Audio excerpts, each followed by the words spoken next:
So in the previous lecture, we constructed an isogeny between two elliptic curves. So the first curve was given like this: y square is equal to x cube plus ax square plus bx, and the second curve was given in green, which was y square is equal to x cube ax square plus bx, where a and b are in green. So this is how it looks like. So this is one curve, say this curve, and this green curve is this green curve, and this phi is the isogeny taking this white curve to green curve. So isogeny is nothing but a group homomorphism. What it does is it takes the rational points on this curve to rational points on this curve. So we will denote gamma by the rational points on the white curve and this green gamma for rational points on the green curve. And we want to describe the image of this group. If you apply phi to it, how does it sit inside this green group? So we want to describe this image phi of gamma lying within this green gamma here. So first recall, this is how our isogeny was described. You take a point xy on the curve, and then you the first point is y square over x square. So this is a green x, and then the second point is y x square minus b divided by x square. This is green y. So this is green x and green y. So this point here, say, gets mapped to some point here via this function here. So this is a map between, say, two algebraic varieties. And for the special point, this special point of this curve here, which is this curly O, this gets mapped to this special point of this green curve, but also the point 0, 0, which is the root of this equation, it also gets mapped to special point.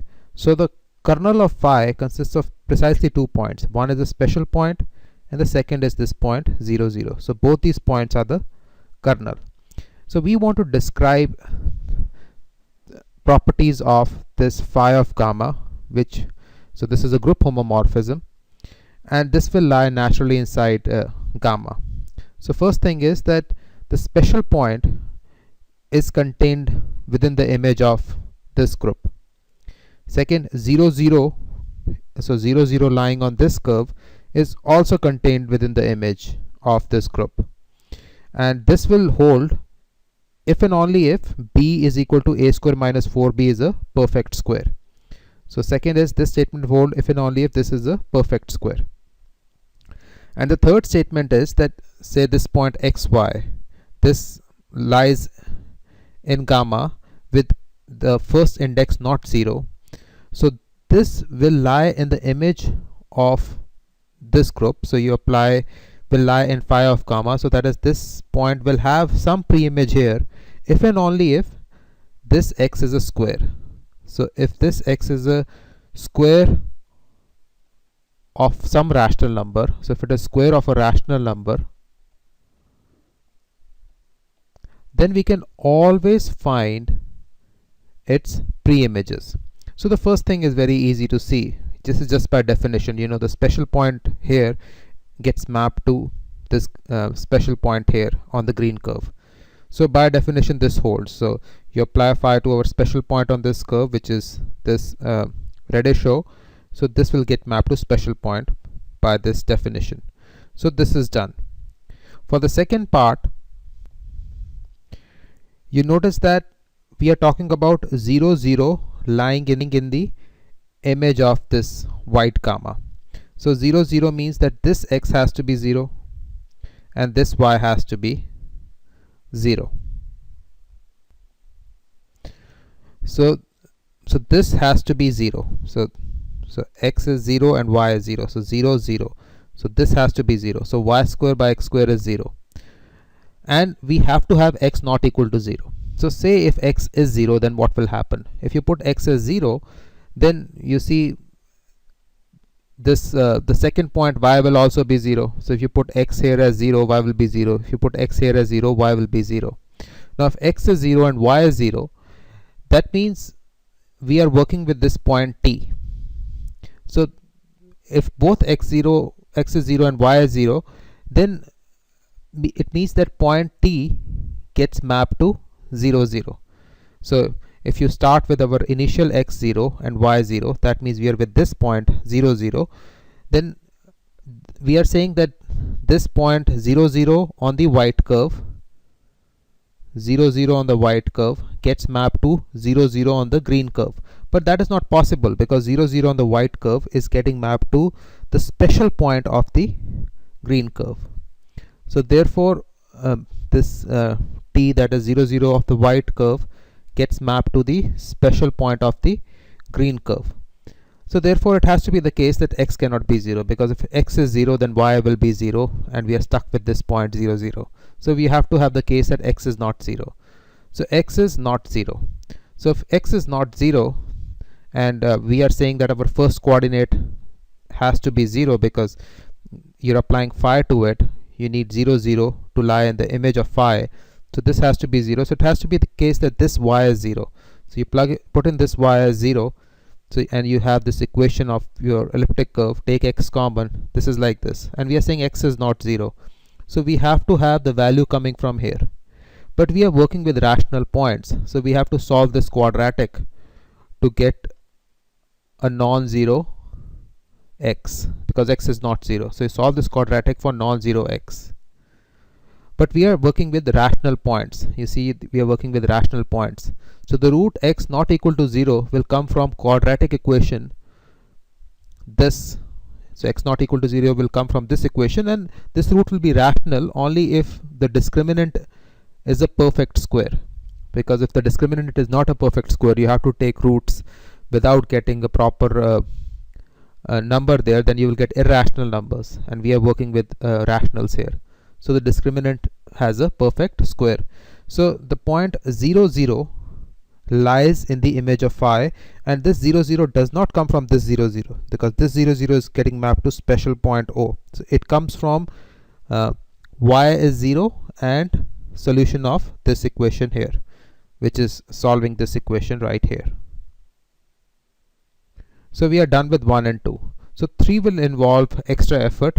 So let us go to the next slide to solve 3. So again we write down our isogeny like this. So you pick this point xy. This lies on the green curve, that is, it is a rational point of the green curve, and the first coordinate is non-zero, and this lies in the image of our isogeny if and only if this is a square of a rational number. So this x is a square of a rational number. So first direction is easy. So isogeny shows that this x is y square over x square. So this is what gets mapped to the green x. So this is what gets mapped to the green x, and this is square of a rational number, because both this x and y are rational numbers to begin with, because we are working on the white curve with the rational points on the curve. So this is what it is. So conversely, now in the opposite direction, suppose x is given as w square, where w is a rational number. So then we will show that, so if x is a square of a rational number, it will come from some points on the white curve. So it will lie in the image of some points on the white curve. After you apply phi to some points on the white curve, you will get the green point. So there will be 2 points. So there will be 2 rational points on the white curve which will map to this green x and y on the green curve. And we say there are exactly 2 points because the order of our kernel is 2. And this phi we just consider it as a group homomorphism. So this is a group homomorphism, and the kernel has order 2. So we're looking for 2 points here which will get mapped to 1 point here, which is x comma y, green. So those 2 points are given as like this. x1 is half w square minus a plus green y over w, and y1 is x1 times w, and the second point, so first point is x1 y1, and the second point is x2 y2. So x2 is half w square minus a minus this green y over w, and y2 is minus x2 times w. So these are the 2 points which will get mapped to this green xy. But we have to show that these are the 2 points which will get mapped to this green xy. So this seems like we have just pulled these points out of thin air, and then we are saying that we are just checking the conditions that these 2 will get mapped to this green point. but these points can be pulled out using complex analysis, which we are not going to do. So now we have to check that these 2 points actually lie on the white curve, and number 2, they actually get mapped to this green xy. So we have to check this xi yi. So I is 1 and 2, so they lie on the white curve. And second, if you apply isogeny to it, they are they get mapped to this green here. So this will follow, this will follow if we prove that b is equal to x1 x2. So this b is a coefficient in the elliptic curve, and this we will show later. So first, you notice that x1 plus x2 here, if you add x1 plus x2, so you just get w square minus a. So this half plus half becomes 1, and these 2 terms cancel out. If you do x1 minus x2, then these 2 terms will cancel out and these 2 will add up, and half plus half is 1, so you get y over w. So here you can see y1 over x1 is w, y2 over x2 is minus w, so you can say yi over xi is plus or minus w. So given this information and this b equals to x1 x2, we can check this 1 and 2. So let us start by checking 1. So this is our elliptic curve, the white elliptic curve, and we just plug in xi yi. So this xi yi lies on the curve if it satisfies this equation. So this is just the definition of the curve. We just plug in xi yi. So this will hold if and only if this second equation will hold. So second equation is just take the first equation and divide throughout by xi square. So this xi cube becomes xi, this becomes a, this becomes b over xi. So now you plug in I equals to 1, and we will show later that b is equal to x1 x2. So you plug b is x1 x2. So x1 x2 divided by x1, so only x2 will remain. This comes here, a comes as such. We are plugging in I as 1, so x1, so this is it. So this will hold if and only if this holds, on the condition that this is true. So this we will show later. So xi yi lies on the curve if this equation holds, if and only if the second equation holds, if and only if this third equation holds. But this equation holds because this equation is precisely the same equation right here. So these 2 equations are precisely the same. We just take a on this side and we are done. So this point xi yi does lie on the curve. So for the second, we have to show that this green x and y are in the image of xi yi. So this is what green x and green y look like. So green x is this and green y is this. So that is what isogeny is getting mapped to. So this is green x copied here, green y we have copied here, and we have to check for both I is 1 and I is 2. So first let us check for this statement. So you copy it here. So look at the left hand side. So this is yi square over xi square. So take this here, so you get w square, but this w square is x right here to start with. We have started with suppose x is equal to w square. So this is done. For the second part, first plug I equals to 1. So you take this, put it here. So left hand side, y1 x1 square minus b over x1 square. So b we are saying is x1 x2, which we will show in a bit. So you plug in x1 x2. Now you take x1 common outside, so you get x1 square. You've taken x1 common, so now you do the cancellation, you get w x1 minus x2. But now you see w x1 minus x2 is just y, so this is just green y. So this holds for I equals to 1. For I equals to 2, do the same calculation again, but now y2 is minus x2 times w. So plug it in here, take x2 common, you get x2 square.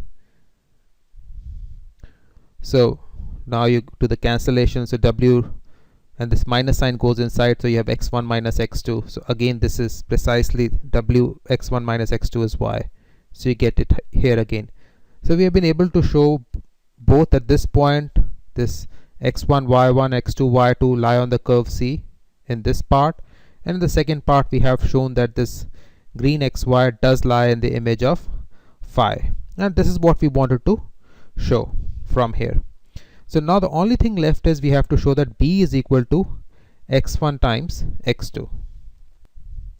So we have x1 and x2, you multiply them, so you get 1 by 4, and you just multiply this, you get w square minus a square minus y square over w square.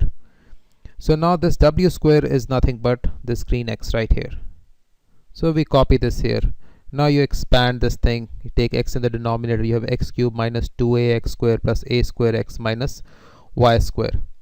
But this y square, this is equal to x cubed minus, so this was in green it was plus ax square, but green a is equal to minus 2a in the white, and that is how we defined the green curve.